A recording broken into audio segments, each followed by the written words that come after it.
안녕하십니까. 라디오 오늘 김경환입니다. 연일 300명대 확진자가 발생하면서 코로나19 재유행 위기가 계속되고 있습니다. 오늘 0시 기준 경북에서도 6명의 추가 확진자가 발생했어요. 경산에서 5명의 확진자가 발생했고 문경에서 1명의 확진자가 발생했습니다. 문재인 대통령은 오늘 코로나19 확진자가 전국적으로 재확산되고 있는 것과 관련해서 지금 단계에서 막아내지 못한다면 사회적 거리두기가 3단계로 격상될 수밖에 없을 것이라며 방역에 대한 협조를 당부했습니다. 3단계로까지 가게 된다면 막대한 경제적 타격이 불가피합니다. 어떻게든 2단계 방역에서 성공적인 방어가 이루어져야 할 텐데요. 방역에 적극 협조해야겠습니다.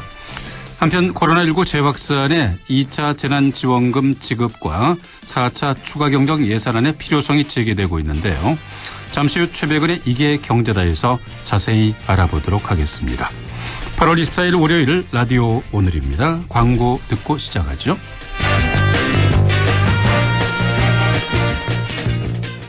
배우 한효주입니다. 단지 앞 푸른숲과 예정된 초중학교, 추진 중인 GTX와 7호선으로 서울까지 더 빠르게 양주옥정의 마지막 노블랜드가 찾아옵니다. 양주옥정 3차 노블랜드 에듀포레. 8월 중 오픈 예정. 1688-6800, 1688-6800 대방건설. 맑은 공기가 집 안으로 들어오니까 청정, 나쁜 공기를 집 밖으로 내보내니까 환기. 공기청정과 환기를 동시에 하니까 청정환기. 이제 창문 닫고 환기하세요. 청정환기 시스템을 나비앤하우스에서 만나보세요. 경동 나비앤. 센 척하더니 별 수 없구나. 치질 앞에서 센 척 말고 좋아 디오스민. 치질은 보이는 증상보다 보이지 않는 원인을 치료해야 하니까 치질의 원인인 혈관벽 강화부터 협착 완화까지 먹는 치질약 좋아 디오스민. 좋았어. 좋아제약. 대한민국 가구 전시회 코펀 8월 27일부터 4일간 킨텍스에서 개최되는 이번 행사에서 가정용 사무용 가구는 기본, 인테리어 원부자재, 목공 기계까지 최신 트렌드를 한 곳에서 대한민국 가구 전시회. 고리의 퍼니처 페어 코펀. 영림 모델 손예진입니다. 인테리어 관심 있는 분들은 영림도 좋은 건 다 아시죠? 근데 그거 아세요? 도어 잘하는 회사가 키친바스도 잘한다는 거. 이제 인테리어 하면 도어, 키친, 바스 모두 잘하는 영림이죠. 영림을 만나면 공간이 예술이 된다. 영림 키친바스. 하고 싶은 거 멈추지 마. 좋아하는 거 멈추지 마. 관절 내 인생을 멈추지 마. 뉴마스터. 관절에 강력히 흡수되어 염증 스타. 인생은 논스타. 관절엔 뉴마스터. 부착 케어. 삼형 바이오팜. 지원이가 좋아하는 돼지고기 부드럽고 잡내 없고 고원돈 암돼지. 풍미 가득 살살 녹는 그만 고원돈 암돼지. 고원돈 암돼지 아니면 안 되지. 무공의 고원돈 암돼지. 8월 24일 월요일 라디오 오늘입니다. 1부에서는 건국대 경제학과 최백은 교수와 함께 경제 이슈를 짚어보겠습니다. 최백은의 이게 경제다 준비되어 있고요. 2부에서는 이슈원을 함께 하겠습니다. 통합신공항 유치를 둘러싼 논란이 계속되고 있죠. 이번에는 의성 구민들의 반발이 큰데요. 잠시 후 의성통합신공항 유치위원회 최태림 공동위원장을 연결해서 자세한 얘기 나눠보겠습니다. 그리고 6.25 전쟁 70주년 기회 특별기획 라디오 드라마 낙동강 전선이 계속됩니다. 라디오 오늘과 드라마 낙동강 전선은 유튜브로 다시 들으실 수 있습니다. 많은 애청 바라겠습니다. 최백은의 이게 경제다. 경제 이야기를 쉽고 명쾌하게 풀어보겠습니다. 오늘도 건국대학교 최백은 교수와 함께하겠습니다. 안녕하십니까 교수님? 예, 안녕하세요.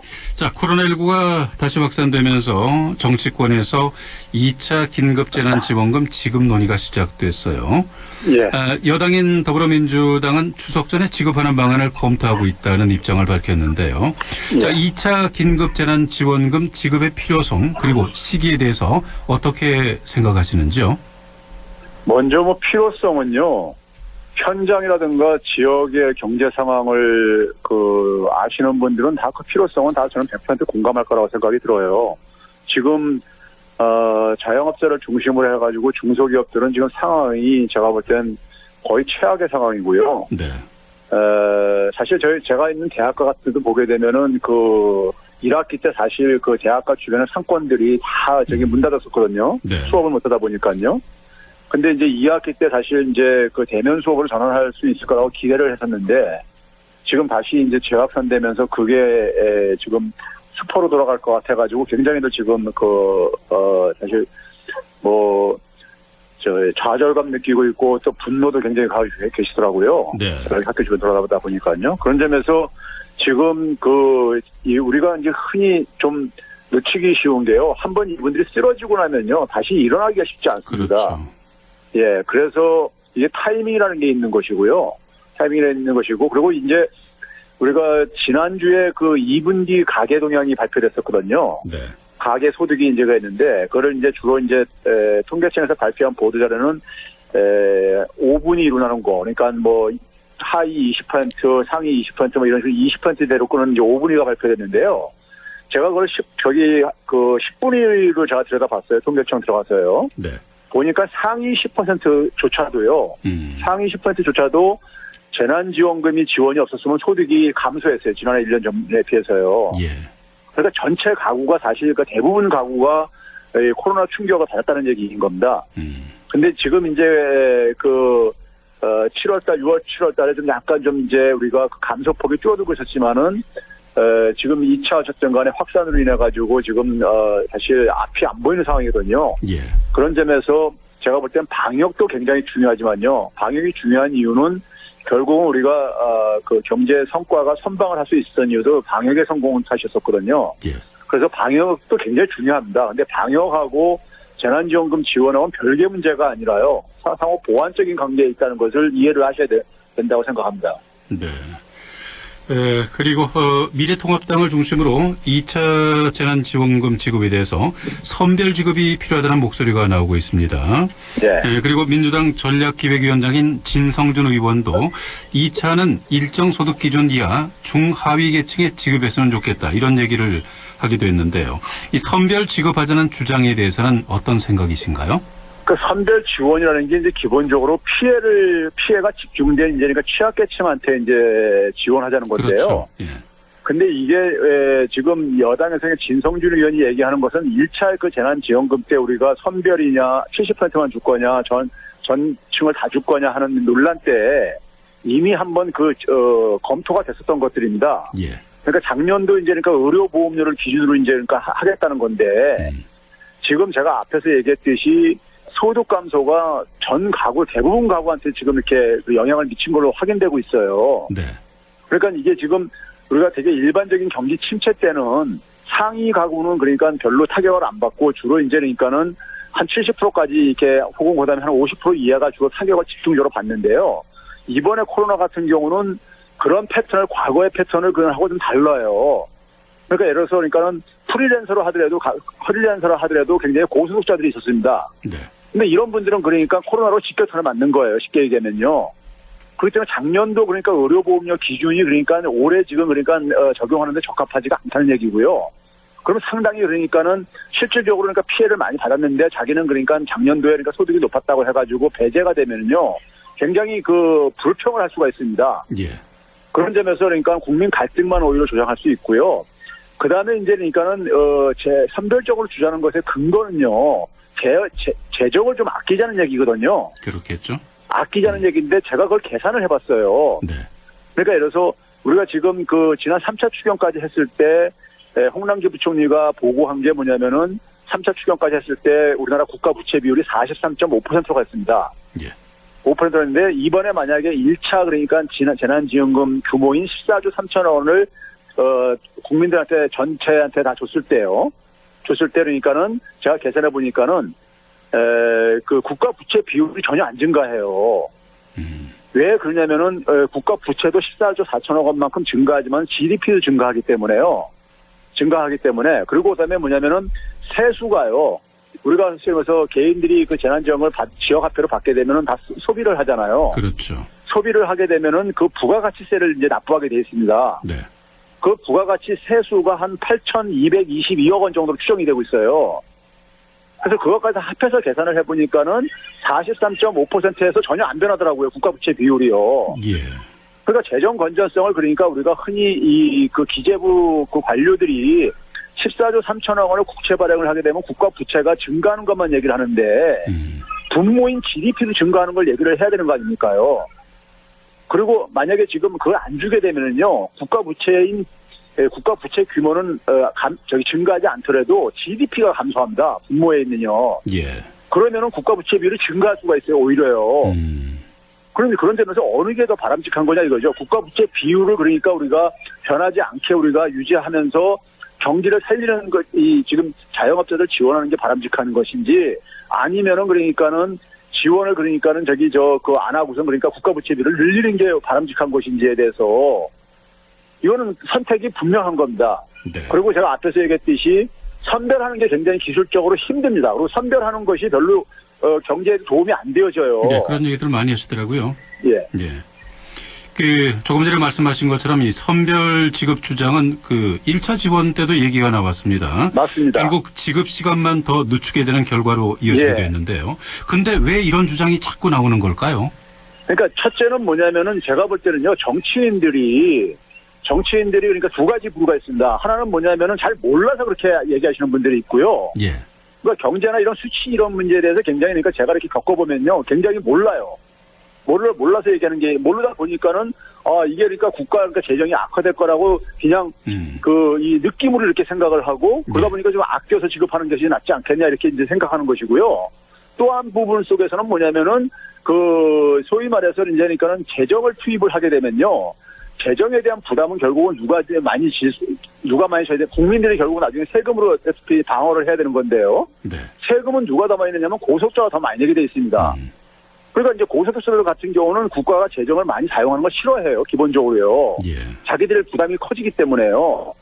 그래서 이제 그런 그러니까 이해관계 속에서 그걸 이제 반대한 선별 주장하는 사람들도 있고 선별 지급을 주장하는 사람도 있고 네. 몰라서 그렇게 주장하는 사람들도 있습니다. 네. 선별 지급 주장의 배경을 보면은 재정 여력에 대한 우려를 많이들 하시는데요. 이 예. 부분은 걱정하지 않아도 되겠습니까? 그러니까 제가 이제 그러니까 우리가 그걸 구체적으로 얘기했는데니까요. 우리가 재정 여력이라는 것이 그러니까 절대 부채가 중요한 게 아니라요. 예를 들어서 우리가 소득이 1억 원, 한 달에 소득이 1억 원인 사람하고 한 달에 소득이 그러니까는 예를 들어서 한 300만 원인 사람하고 똑같은 부채 규모를 적용할 수 없는 거잖아요. 예. 그러니까 소득 대비 부채인 거거든요. 그러니까 우리가 흔히 말해서 GDP 대비 국가 부채가 어느 정도 이 비중이 중요한 거거든요. 예. 그러면 결국 아까 제가 얘기했듯이 14조 3천억 원을 국채를 발행해서 전체 국민들한테 나눠줬을 때 분자에 있는 국가 부채도 14조 3천억 원만큼 증가하지만은 그 돈이 그러니까는 돌아가지고 순환돼가지고 분모에 있는 GDP를 증가시킨다 이거예요. 예. 그리고 세금도 그러니까 부가가치세도 한 8,222억 원 정도 증가하더라 이거예요. 그 세금 수입은 정부의 소위 말해 재정 수입인 거잖아요. 그렇죠? 그래서 그걸 계산해 보니까는 전혀 그러니까 비중은 안 변화하더라 이거예요. 예. 예, 그런 점에서 그러니까는 이게 절대 그러니까 국가 부채는 그러니까 수치는 증가할지 모르지만 GDP가 증가하면은 그러니까 국가 부채는 매년 증가하게 돼 있어요. 예. 그래도 그러니까 우리가 중요시 여기는 것은 국가 부채 비율인 거죠. 별 문제 없다는 말씀이시네요. 교수님 그렇죠. 얘기는. 예. 맞습니다. 교수님께서는 추가 지원에 대한 재정 부담을 줄이기 위해서 상위 1% 고소득자에게 총소득 2%에 대한 세금을 거두자 이런 주장을 하셨는데요. 어떤 예. 의미입니까? 제가 이제 그러니까 그 상위 10%로 안 한 이유는 앞에서도 얘기했듯이 통계청 자료를 보니까는 상위 10%도 그러니까 평균적으로는 소득이 그러니까 재난지원금을 안 받았으면 소득이 후퇴했더라고요. 감소했더라고요. 1년 전에 비해서요. 그러니까 소득이 감소하는 사람한테까지 그러니까 세금을 더 추가로 이제 걷는 것은 너무 이제 그러니까는 이 가혹한 거기 때문에 지금 재난지원금이라는 것은 소득 감소분을 보존해주는 차원이 있거든요. 일종에요. 예. 우리가 세금 감면처럼요. 일종에요. 경기 부양할 때요. 그러면 그런 차에서 봤을 때 상위 1%가 그동안에 지난 수십 년 동안에 우리나라 소득 증가에서 가장 혜택을 집중적으로 본 사람들이에요. 상위 1%가요. 예. 그럼 상위 1% 정도는 그러니까는 이 그 팬데믹으로 인해 가지고 상대적으로 충격을 안 받은 계층들이기 때문에 예. 그리고 소득의 여력이 있는 사람들이기 때문에 소위 사회적인 책임을 그러니까는 좀 요청한다는 차원에서 그분들한테 그러니까는 전체 총소득에 그러니까는 공제 전에 총소득에 대해서 그러니까 한 2% 정도 우리가 재난지원금을 좀 2차례 지금 지급할 거니까는 네. 한 2% 정도로 하게 되면요 그 금액이 제가 대충 들여다 보니까요 예. 2018년도 그러니까는 국세청 자료로 봤을 때 그 금액이 되는 게 한 2조 정도 돼요. 네. 예, 그러니까 그 2조 정도 되게 되면은 그러니까 충분히 14조 3천 원 다 커버는 못하지만은 그래도 굉장히 상징성이 있다 이거죠. 그러니까 우리가 소위 말해서 노블리스 오블리주처럼 그러고 예. 국가 재정 악화하는 것도 막을 수 있고요. 네. 그 2차 긴급재난 지원금 지급과 함께 4차 추가경정 예산 편성 논의 역시 활발해지고 있는데요. 이 4차 추경 해야 하는 겁니까? 지금 이제 우리가 이렇게 생각하면 됩니다. 우리가 3차 추경까지 했을 때 우리가 그러니까 목표하는 성장률 목표가 있었잖아요. 그 성장률 목표가 그러니까는 한국은행에 따르게 되면은 한 마이너스 그러니까는 한 0.2% 정도, OECD에서는 마이너스 한 0.8% 정도 뭐 이렇게 얘기를 했단 말이에요. 네. 설명했는데 그러면 적어도 그러니까는 제가 볼 때는 한 플러스 값은 아니더라도 성장률이 그러니까 마이너스 되는 건 막을 정도로 추경은 편성을 해줘야 됩니다. 예. 예, 그러면은 그러니까는 3차 추경 가지고도 좀 이제 부족했었다는 얘기예요, 결과적으로는요. 예. 그런데 지금 어쨌든 수재로 많은 피해들이 좀 생겼잖아요. 네. 그거를 그러니까 우리가 예비비 가지고 좀 한다는데 예비비가 제가 들다 보니까는 그렇게 넉넉치가 않아요. 소위 말해서 현실적인 그러니까는 지원을 해주려면은요. 예. 그래서 그런 점에서는 그러니까는 저는 거기다가 지금 이번에 2차 확산까지 지금 벌어지는 상황 속에서는 지금 추경은 저는 불가피하다고 보고 있는 겁니다. 네. 예. 재정 건전성 악화 얘기가 또 나올 건데 재정 당국에서 난색을 표하지 않을까요? 그러니까요, 공무원들이요. 그러니까 우리나라는 어쨌든 간에 지금 현재 43.5%도요. 올해 그러니까는 이 팬데믹으로 인해 가지고 그 재정을 더 투입한 게요. GDP 대비 2.4% 정도 더 투입을 했습니다. 예. 그런데 우리가 미국이나 일본 같은 경우는요. GDP 대비 44%나 더 투입을 했어요. 그리고 미국 같은 경우만 하더라도 GDP 대비 그러니까 14%나 더 투입을 했고요. 네. 근데 우리는 2.4% 정도 했다고요. 그리고 절대적으로도 비율이 낮은 상태고요.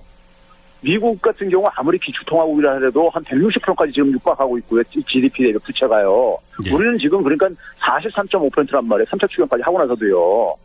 그래서 지금 OECD에서도 그러니까 우리가 두 번째로 그러니까 재정이 건전한 나라입니다. 네. 건전한 나라이기 때문에 그건 너무 엄살을 너무 심하게 피우는 거죠. 그러니까요. 예. 예. 소극적인 재정 정책을 펴는 게 오히려 그 전체 경제를 위축시켜서 재정 그렇죠. 건전성을 또 훼손할 수 있다. 이런 주장도 좀 나오고 있다면서요? 그렇죠. 그러니까 그게 그 얘기입니다. 이럴 때를 위해서 재정을 그동안 우리가 건전하게 우리가 관리를 한 건데 우리가 예를 들어서 지금 성장률이 마이너스가 된다는 얘기는요. 국가 부채 비율에서 분모인 GDP 값이 줄어든다는 얘기인 겁니다. 네. 그러면은 그러니까 우리가 그래서 이때 GDP가 그냥 가만 놔둬도 재정을 안 투입해도 국가 부채 비율은 증가하게 돼 있어요. 예. 그러면 서국적인 재정을 운영하는 게 오히려 국가 재정 건전성을 더 악화시키는 거죠. 그렇군요. 그리고 이제 문제는 뭐냐면 그렇게 해서 경제가 안 좋아져가지고 많은 그 자영업자들이 붕괴되고 중소기업들이 도산하고 그러게 되면요. 그 사람들 나중에 그러니까 지원해주는 비용이 더 많이 들어갑니다. 네. 그렇군요. 예. 자, 2차 재난지원금 지급과 4차 추경 얘기 쭉 나눠봤습니다. 간략히 한번 정리해 볼까요? 예, 지금 이 상황이 우리가 너무 지금 그러니까 수박 겉도는 식으로들 얘기를 하고 계시는데요. 구체적인 그러니까 과학적으로 저는 좀 접근했으면 좋겠고요.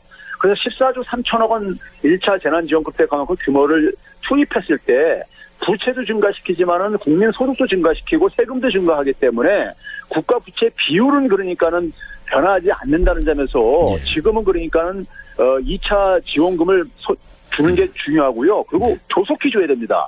이게 그러니까 우리가 타이밍이 굉장히 중요해요. 경제에서는요. 그렇죠. 예. 그런 점에서 괜히 이거를 가지고 우리가 선별이 뭐니 하다가 시간 끌어가지고 결국은 1차 때처럼요. 시간 늦추게 되면요. 효과가 그만큼 반감됩니다. 그렇죠. 네. 그러면 똑같은 돈 쓰고 나서도 그러니까 효과가 떨어지게 되면은 그거는 굉장히 낭비죠. 그렇죠. 예. 네. 지금까지 최백은의 이게 경제다. 건국대학교 경제학과 최백은 교수와 함께했습니다. 오늘 말씀 잘 들었습니다. 네, 감사합니다. 네, 라디오 오늘 1부는 여기까지고요. 잠시 후 2부에서 뵙겠습니다.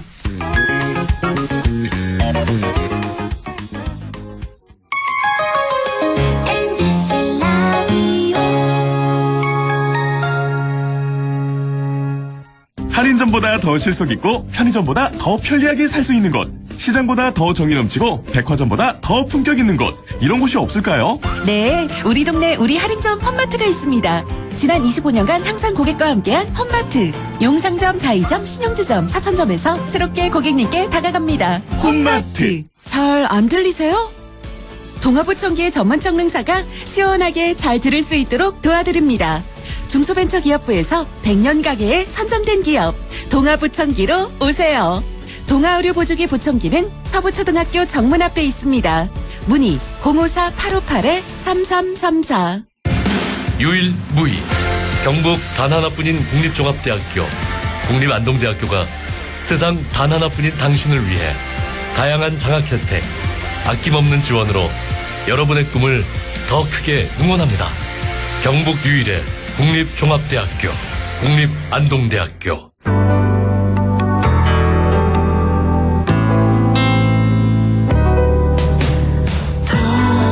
어렵던 날도 많았죠. 우리 함께 한다면 따스함을 느껴요. 사랑이 있어요. 소중한 꿈을 이뤄봐요. 우리 함께 여기 있으니 감동과 사랑 있는 MBC 라디오 문화방송 100.1 MBC 라디오.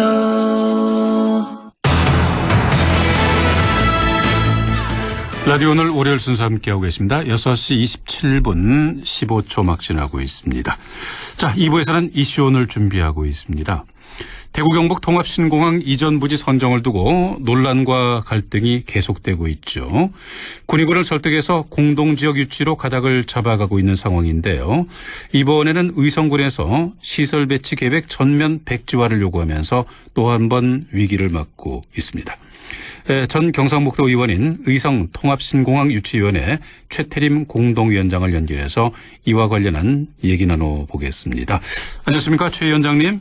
네, 안녕하세요. 네. 자, 우여곡절 끝에 통합신공항이 의성 비안과 군의소보 공동 유치 지역으로 이전하게 됐습니다. 그런데 현재 의성군은 환영하는 분위기가 아닙니다. 그 이유가 무엇 때문입니까? 저희들은 그 언론에서 도민이나 국민들이 다 밝혀져 있습니다만, 먼저 저희 지원에서는 정말 그 세상살이가 먼저 공정하지 않다, 못하다는 이유가 첫째이고요. 네. 둘째는 의성군과 사전에 아무런 논의가 없고, 국방부, 대구시, 경상북도가 구의만 배려했다는 것이 우리 6만 의성 국민에게 분노와 서해감을 줬다고 봅니다. 네. 당연히 의성만 피해를 보는 그런 공항 이전은 안 되겠죠. 네. 현재 통합신공항 의성군 공동유치위원회에서는 어떤 요구를 하고 있습니까? 저희들은 요구를 절대 국방부나 대구시, 경상북도에 하지 않습니다.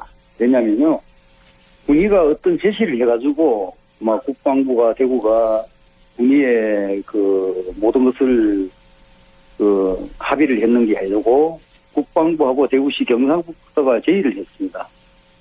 그러면 이제 공동후보지라는 저희들은 인식하에 공정한 룰과 배려하지 않고, 또 의성을 너무 불이익을 줬다. 지난 1월 21일 날 저희들은 주민투표에 90.36에 찬성률을 올려가지고 정말 이제 통합공항이 들어오는구나 생각했는데, 우리 의성 국민들을 너무 자존심을 짓밟았다는 생각을 하고 있습니다. 네. 그렇기 때문에 우리는 전문가 입장을 먼저 들어보고 결정하자는 입장입니다. 네. 군의만 생각했지 의성을 전혀 배려하지 못했다. 예. 그런 것들이 좀 기저에 많이 깔려 있는 것 같아요. 예. 현재 국방부나 경상북도 대구시에서도 의성군의 이 같은 분위기를 잘 알고 있을 것 같습니다. 어떤 뭐 반응들이 나오고 있습니까? 지금 어떻습니까? 뭐 지난번에 이제 며칠 전에 우리 경상북도 지사하고 우리 지원하고 뭐 한 자리 해가지고 많은 토론을 했습니다. 예. 토론을 했는데 현재는 대구시 경상북도가 이런저런 노력을 모든 걸 하고 있고요. 또 저희들이 오늘 국방부하고 대구시 경상북도가 우선군으로 제안이 들어왔습니다. 네. 제안이 들어가지고 내일이 대구시하고 경상북도가 거기에 대한 입장문을 발표할 거로 알고 있습니다. 네. 일단 27일에 회의가 잡힌 걸로 알고 있는데 이건 가봐야 되는 겁니까? 예. 군의군을 설득하면서 공동 합의문이 작성이 됐습니다. 여기에 대구 경북 국회의원들 또 대구 경북 시도의원들의 서명도 있었어요. 이런 걸 보면은 참 이걸 되돌리기가 쉽지는 않을 것 같은데 여기에 대해서는 어떻게 보시는지요? 저희 지원에서는 뭐 인센티브에 대한 내용이 저는 중요하다고 보고 있지 않습니다. 뭐 국회의원이나 시도의원들의 서명은 그다지 중요하지 생각하지 않고 있고요. 그 이유는 군의군의 김영만 군수께서 4번의 서명을 뒤집고 목리를 부려왔다는 것입니다. 여기에 대해서는 저희들은 군의계 어떤 뭐 합의 사항이 같더라도 거기에 대해서는 저희 욕심을 내지 않고 있습니다. 네. 참 쉽지 않아 보입니다. 공항 만드는 게. 의성군에서는 주민투표를 다시 하자 뭐 이런 얘기가 나오는가 봐요. 어떤 이유 때문입니까? 그 주민투표 이야기는요.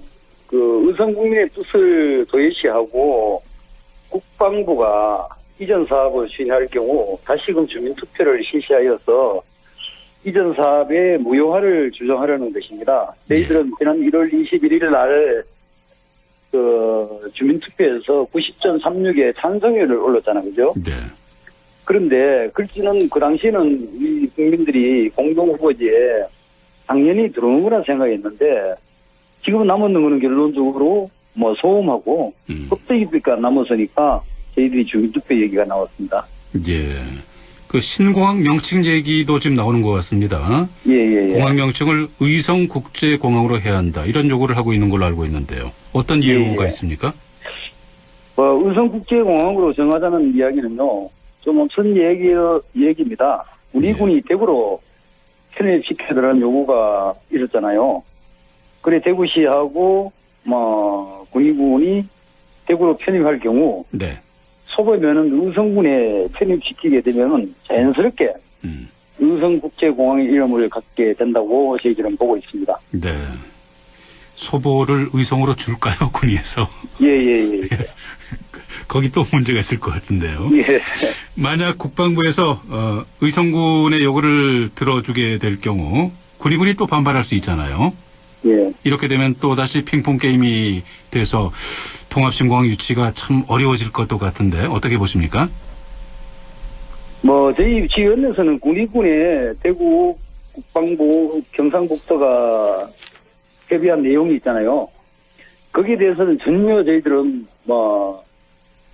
요구하지 않습니다. 군의군의 다수라 이거죠. 다수고 군의군이 가져가지 않는 어떤 군의군에 상응할 수 있는 대응을 저희들이 요구하는 거지. 예. 군의군에 인센티브를 준 것을 저희들이 요구를 하지 않기 때문에 군의에서는 아무런 명분 없이 유치가 어려워질 수도 있다는 것은 말이 안 된다고 보고 있습니다. 예. 일단 군의군에서 가져가기로 한 거에 대해서는 태클을 걸지 않겠다는 말씀이신가요? 예.